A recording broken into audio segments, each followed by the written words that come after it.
नमस्कार. निवेदक विठ्ठल पवार या माझ्या युट्यूब चॅनलमध्ये आपल्या सर्वांचं मी सहर्ष स्वागत करतोय. बांधवांनो, दिवाळी संपली आणि दिवाळीचा आनंद देखील आपण सर्वांनी लुटला असेल. त्याचबरोबर दिवाळी या सणानिमित्त दिवाळी पहाट समारंभाचं सूत्रसंचालन कसं करावं याबद्दलची माहिती दिली होती. वसुबारस समारंभाचं सूत्रसंचालन कसं करावं याबद्दलची देखील माहिती मी या यूट्यूब व्हिडिओच्याद्वारे आपल्या सर्वांना सादर केलेली होती. तर आजचा घटक आहे, आपण विविध कार्यक्रमांचं सूत्रसंचालन करत असतो आणि सूत्रसंचालनामध्ये शब्द उच्चार अतिशय महत्वाचे असतात. तर सूत्रसंचालनात शब्द उच्चार हाच आजचा घटक आहे आणि त्या घटकाबद्दल मी थोडक्यात आपल्या सर्वांना माहिती देतोय. या यूट्यूब व्हिडिओच्याद्वारे मी आपल्या सर्व माझ्या महाराष्ट्रातल्या तमाम बंधू भगिनींना या व्हिडिओच्याद्वारे मी विनंती करेल की जवळजवळ मागील 3 महिन्यापासून मी यूट्यूबला वेगवेगळे व्हिडिओ आपल्यासाठी विनामूल्य आणि माझ्या जीवनातला असणारा एक महत्वाचा वेळ आपल्या सर्वांसाठी मी देत आहे. सूत्रसंचालन ही कला तळागाळातल्या एक सुशिक्षित तसेच पुरोगामी विचारसरणी असलेल्या बांधवांपर्यंत सूत्रसंचालन कळावं, त्यांनी देखील सूत्रसंचालनाच्या माध्यमातून करिअर करावं हीच एक इच्छा माझ्या मनामध्ये आहे. तर चला तर आपण आपल्या घटकाकडे वळूया. सूत्रसंचालनामध्ये शब्द उच्चार महत्वाचे आहेत. तत्पूर्वी आज संविधान दिन, त्या निमित्तानं आपल्या सर्वांना संविधान दिनाच्या मनापासून शुभेच्छा देतो. भारतीय संविधानाचे शिल्पकार विश्वरत्न डॉक्टर बाबासाहेब आंबेडकरांच्या कार्याला आणि त्यांच्या स्मृतीला या निमित्तानं मी विनम्र अभिवादन करत आहे. तर आज घटकाकडे आपण वळूया. सूत्रसंचालनामध्ये शब्द उच्चाराला अधिकाधिक महत्व आपण सर्वांनी देणं आवश्यक आहे. अनेक वेळा मी वक्ता बघतो किंवा सूत्रसंचालक कार्यक्रमामध्ये बोलताना मी स्वतः पाहिलेले आहेत की त्यांना शब्दाचे उच्चार व्यवस्थितरित्या करता येत नाही. सूत्र म्हणजेच धागा, तत्व, नियम हे आपण लक्षात घेणं गरजेचं आहे. मग हे सूत्र काय आहे, तर ते सूत्र म्हणजे शब्द, वाक्य, घटना, विचार याची एक गुंफण म्हणजे सूत्रसंचालन असतं. आणि जर तर शब्द आणि वाक्य जर सूत्रसंचालकाला व्यवस्थितरित्या त्याचा उच्चार करता आले नाही तर त्या चुकीच्या शब्द उच्चारामुळं श्रोत्यांमध्ये, उपस्थित प्रेक्षकांमध्ये एक चुकीचा संदेश जातो आणि सूत्रसंचालकाच्या व्यक्तिमत्वाबद्दल श्रोत्यांमध्ये एक वेगळीच चर्चा आणि त्यांचं, त्या निवेदकाचं जे व्यक्तिमत्व आहे तर ती व्यक्तिमत्वाला कुठेतरी धक्का यामुळे पोचत असतो. तर मी या निमित्ताने सांगेल की सूत्रसंचालकाने शब्द, वाक्य किंवा ओळी सादर करत असताना तर त्या तुम्हाला पाठांतर आहेत, परंतु त्याचे उच्चार तुम्हाला करता येत नाहीत. असं बऱ्याच ठिकाणी मी पाहिलेलं आहे. तर ते उच्चार तुम्ही जर व्यवस्थितरित्या करू शकला तर तुमचं बोलणं हे उपस्थितांना चांगल्या रीतीने वाटेल. उदाहरणार्थ, अनेक जण विवाह समारंभामध्ये 16 संस्काराच्या ऐवजी काही निवेदक असं बोलतात 16 संस्कार.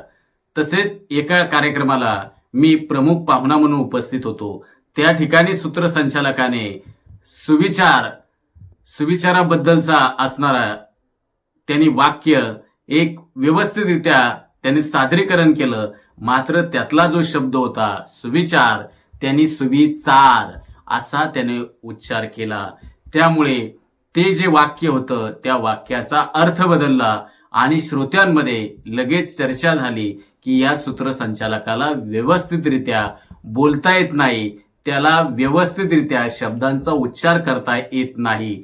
तो काही सूत्रसंचालक र म्हणण्याच्या ऐवजी काही जण ल म्हणतात.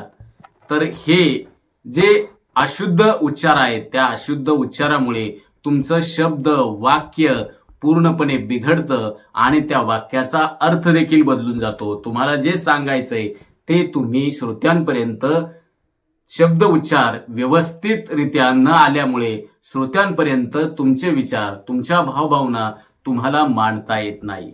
उदाहरणार्थ, अनेक जण सांगतात की मला अमुक अमुक या विषयाचा डाटा पाहिजे, मी म्हणेल डाटा नाही तर डेटा हा शब्द हे जे आहे हे व्यवस्थितरित्या सूत्रसंचालकाने जे अशुद्ध शब्द आहेत तर अशुद्ध शब्द देखील आपल्या सूत्रसंचालनामध्ये येणार नाही याची काळजी सूत्रसंचालकानं घेणं गरजेचं आहे.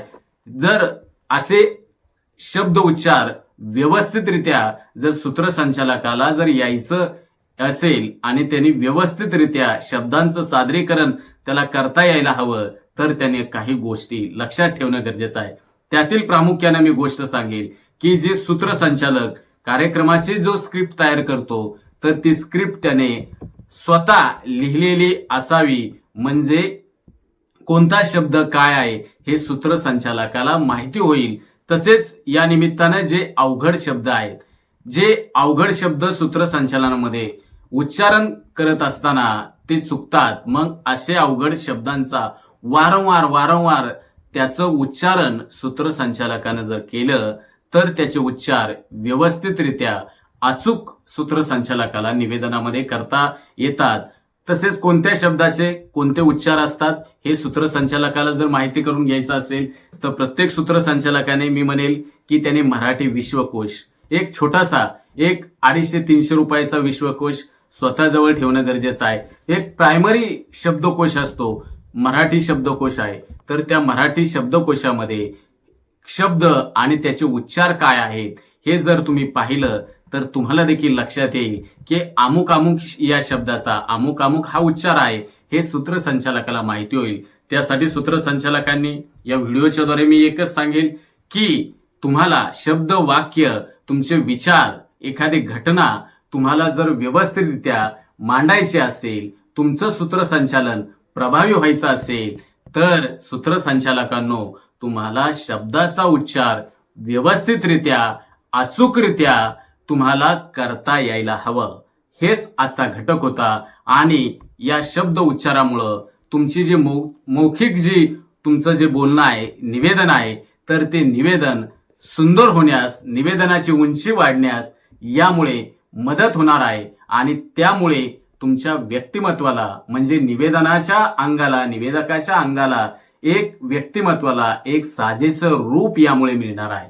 तर या बाबींकडे आपण सर्वांनी लक्ष द्यावं आणि आजपर्यंत माझ्या युट्यूब चॅनलला आपण सबस्क्राईब केलं नसेल तर सबस्क्राईब करावं ही या निमित्तानं मी आपल्या सर्वांना विनंती करतो आणि याच ठिकाणी थांबतो. जय हिंद, जय महाराष्ट्र, धन्यवाद.